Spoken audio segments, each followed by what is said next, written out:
Welcome back to another Watch Me Work video.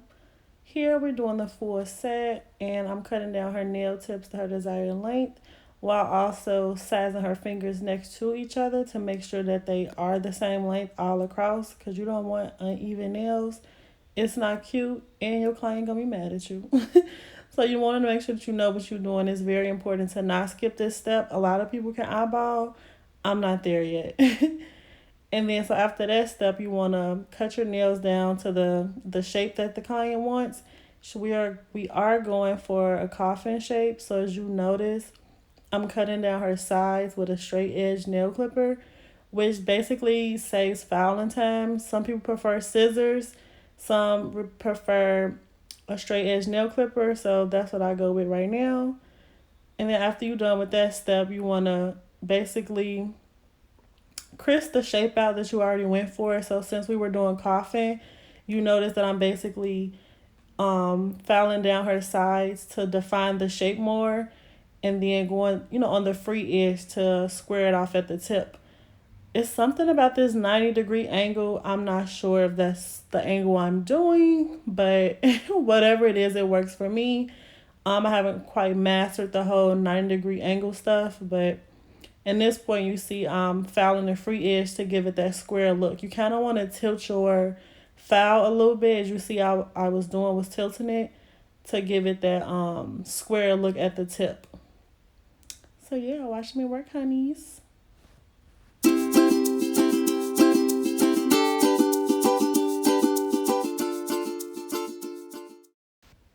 So after reshaping and blending your nail tip, you want to go ahead and apply your nail dehydrator and your nail primer. The dehydrator helps remove any oils that may have been left behind on the client's natural nail plate. And then the primer basically helps the product adhere to the nail pretty much. It helps for longer lasting product to reduce lifting, all type of things for the primer. So that's what I'm doing in this step. And be sure not to skip the primer step or the dehydrator, or you will have lifting, or your nail's going to pop off within like a week or two. And who wants that after they have paid their money? Nobody. So yeah, that's what I'm doing in this step pretty much. It's very important. And you really only need one coat of the primer. Anything more than that is kind of doing too much, and you don't want to oversaturate the nail plate. So only one application is really all you need. So after you've done that, you want to wait a couple of seconds, maybe a minute, so your products and everything can dry, and then you go right ahead and apply your acrylic application. So I'm still trying to figure out my method that I want to do with that, either like a 1 bead method, 2 bead method. I feel like with short nails, you can really get away with like 2 beads, which is like putting one right at that smile line and then another one from the cuticle on down. But I haven't pretty much mastered which, method I want to go with. For the most part, I do.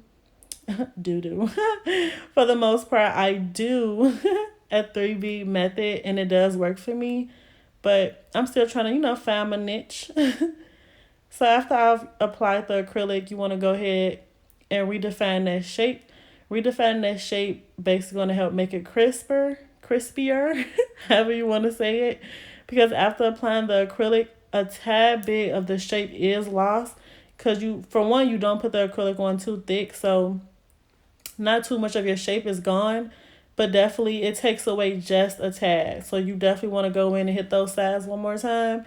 And definitely that free edge. And go ahead and blend the nail out with your file after you are done hitting the sides again. That's what you see me doing here, going over the nail to smooth it out a bit.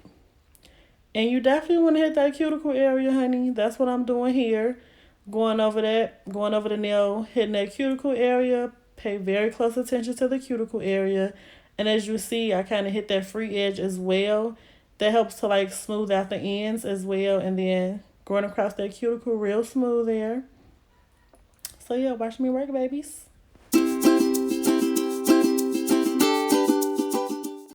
We are encapsulating the butterflies here on her ring finger. And then I literally just wet my brush in a little bit of the monomer, just enough to pick up the butterflies.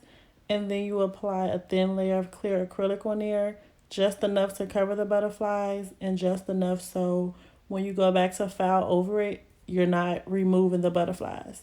So literally just a little bit of thin layer goes a long way, honeys.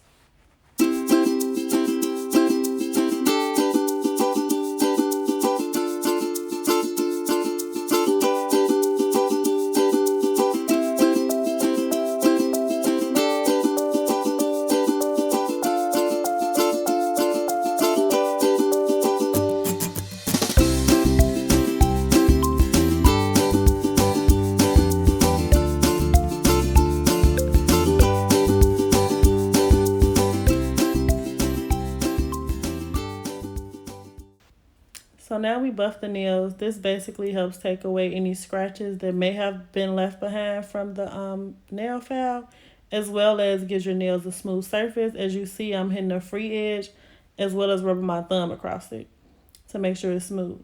But get into this shape though. Yes. Okay. But yeah, make sure you buff those nails, girls. Or guys, you know. So after we do that, we go ahead and with our first coat of no chill polish. I'm using Mia's Secret. I think it's called Tiffany Blue. That's the vibes it's giving me. But go ahead with your first coat and then you cure that for I cure mine for 90 seconds. Each UV lamp is different, but I cure mine for 90 seconds. And then also, once you do that, you go in with your second coat. I cure that also for another 90 seconds. And then you basically alternate between hands. I always start with my client's right hand. Some people start with the left. It is one you're supposed to start with. I'm pretty sure it's the right hand. But yeah, that's what I do. And then so after you're done with that, curing the polishes, you go ahead with your top coat. And I cure that for another 60 seconds. And then you just go ahead on from there.